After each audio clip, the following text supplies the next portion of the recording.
শিক্ষক কর্মচারী ঐক্যজোটের আয়োজনে বৈষম্যহীন শিক্ষা ব্যবস্থা এবং শিক্ষক কর্মচারীদের চাকুরি জাতীয়করণের দাবিতে বাংলাদেশ শিক্ষক সমিতি ও বাংলাদেশ কলেজ শিক্ষক সমিতির যৌথ সভা অনুষ্ঠিত হয়। সভায় উপস্থিত থেকে বক্তব্য রাখেন পিরোজপুর জেলা বিএনপির আহ্বায়ক এবং শিক্ষক কর্মচারী ঐক্যজোটের প্রেসিডিয়াম সদস্য অধ্যক্ষ আলমগীর হোসেন। বক্তৃতার শুরুতে মহান মুক্তিযুদ্ধ থেকে শুরু করে জুলাই বিপ্লব পর্যন্ত দেশের জন্য যারা শহীদ হয়েছেন তাদের রুহের মাগফিরাত কামনা করে বক্তব্য শুরু করছি। প্রিয় বন্ধুরা,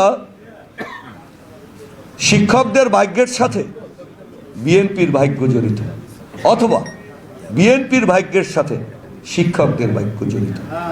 তাহলে সব কিছু ছাপিয়ে আমাদের প্রথম কর্তব্য হলো, আমরা যদি জাতীয়করণ চাই অবশ্যই বিএনপিকে ক্ষমতায় নিতে হবে, ঠিক কিনা?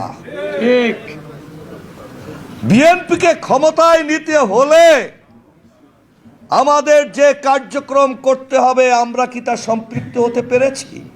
আপনাদের মনে রাখতে হবে, বিদেশি জার্নাল থেকে উদ্ধৃতি দিয়ে বলছি, এদেশের স্বৈরাচার ফিরে আসবে দুটি পথ পেয়ে। একটি পথ হলো নারী নেতৃত্ব, অন্য পথ হলো শিক্ষক। তাদের মাধ্যমে তারা ফিরে আসতে চায়। স্বৈরাচারের আত্মাগুলো তাদের বিভিন্ন সংগঠনে ভর করছে। এটি একটি বিদেশি জার্নালের উদ্ধৃতি।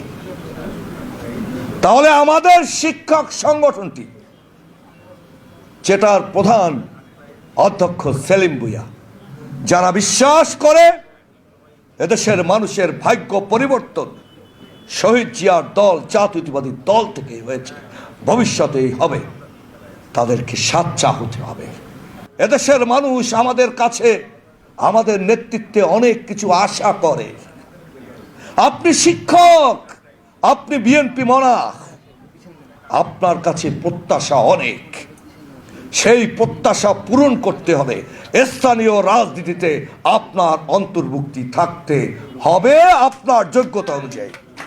আমরা যদি বলি, আমাদের রাজনীতি বিজ্ঞানের অংশ হিসেবে বলা হয়, স্বৈরাচার যখন কথা বলার অধিকার রহিত করে, গলা টিপে ধরে এবং সন্ত্রাসের অভয়ারণ্য তৈরি করে, তখন সাধারণ মানুষ তাদের লেজুর ভিত্তি করে তাদের কাছে গিয়ে স্বাচ্ছন্দ্য বোধ করে এবং নিজেকে নিরাপদ রাখতে চায়।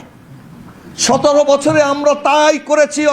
অনেকে নিজেকে নিরাপদ রাখার জন্য স্বৈরাচারের লেজুর ভিত্তি করেছি। এখন আমরা একটু ঘুরে দাঁড়াই। তবে মনে রাখতে হবে, যারা লেজুর ভিত্তি করেছে তাদেরকে একটু পিছনের সারিতে রেখে যারা আন্দোলন সংগ্রামে ছিল তাদের নেতৃত্বকে সামনে নিয়ে আমরা সবাই মিলে একটি বৃহত্তর পেশাজীবী সংগঠন গড়ে তুলব। আমরা জাতীয়করণ চাই। আমরা শিক্ষক দিবস পালন করি। এই 17 বছর কতবার পিটুনি খেয়েছি, কতবার আমরা আহত হয়েছি, কিন্তু আমরা বিশ্বাস করতাম, আমরা বিশ্বাস করি সেলিম ভূঁইয়া আমাদেরকে ছাড়িয়ে আনতে। এই বিশ্বাস অর্জন করতে সেলিম ভূঁইয়াকে যে ত্যাগ স্বীকার করতে হয়েছে, সেখানে আমাদের অবদান আছে। আমরা কি জাতীয়করণ চাই? হলে বিএনপিকে ক্ষমতায় নেওয়ার জন্য 31 দফার সাথে থাকি। একটি কথা আমার খুলনার ভাই বলেছে, ঢাকা বিশ্ববিদ্যালয় ইতিমধ্যে দখল করেছে জামাত, বিটিভি দখল করেছে জামাত। আমরা যখন 5 তারিখে সারা বাংলাদেশে নিরাপত্তা দেই ধর্মীয় সংখ্যালঘুদের, আর তারা সারা বাংলাদেশ দখল করেছে। অতএব স্বৈরাচার আর জামাত মুক্ত মহান মুক্তিযুদ্ধের একটি দল যদি আমরা জনগণের সামনে হাজির করতে পারি, আপনি শিক্ষক, আপনার কথা বিশ্বাস করে মানুষ, তাহলেই আমরা ক্ষমতায় যাব।